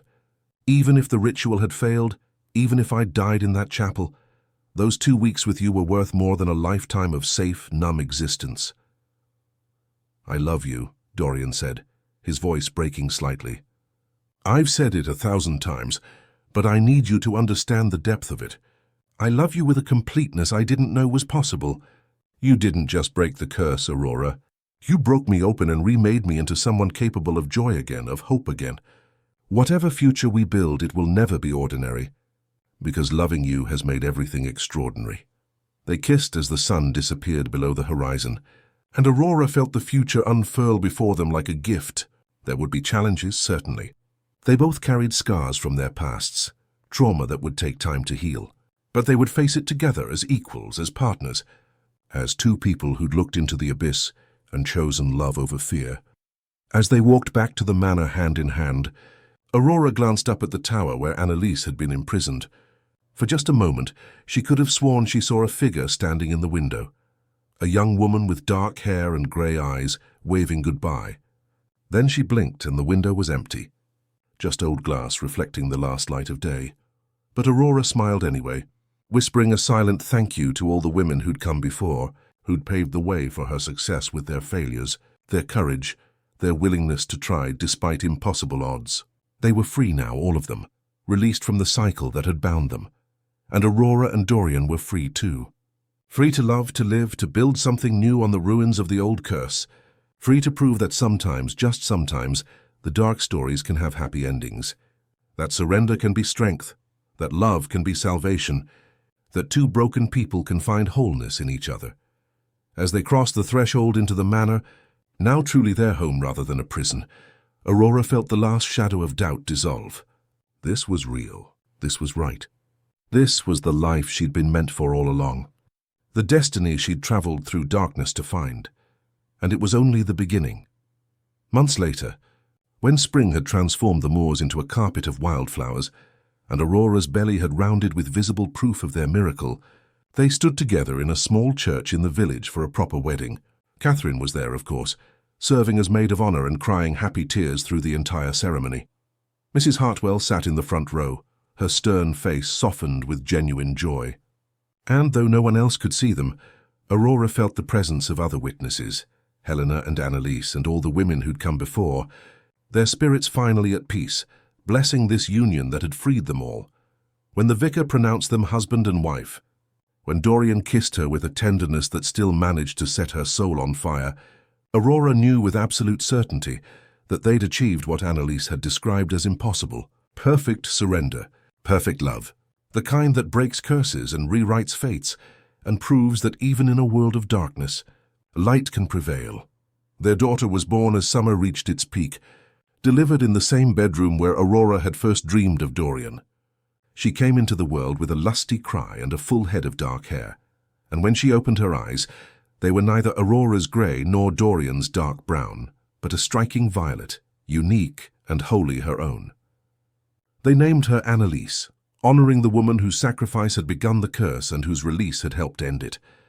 As Aurora held her daughter for the first time, Dorian beside her with tears streaming down his face, she thought about how far they'd travelled from that first night at the manor, how much they'd risked and lost and gained, and she knew that every moment of fear, every second of doubt, had been worth it for this, a family built on love and choice, and the fierce determination to write their own story instead of being trapped in someone else's narrative. The manor stood behind them, no longer a place of darkness but a home filled with light and laughter, and the promise of generations to come who would never know the weight of curses, only the freedom of love given and received without reservation. And in the quiet moments late at night, when Aurora would walk the corridors with baby Annalise in her arms, singing soft lullabies, she would sometimes catch glimpses of movement in mirrors, fleeting images of women with her face smiling back at her, not trapped or suffering but celebrating. Sharing her joy across the barriers of time and death, the curse was broken, the cycle had ended, and in its place a new story had begun, one of healing and hope and love that had proven strong enough to conquer even the darkest of fates. It was, Aurora thought as she gazed down at her sleeping daughter, the most perfect ending she could have imagined, and the most perfect beginning.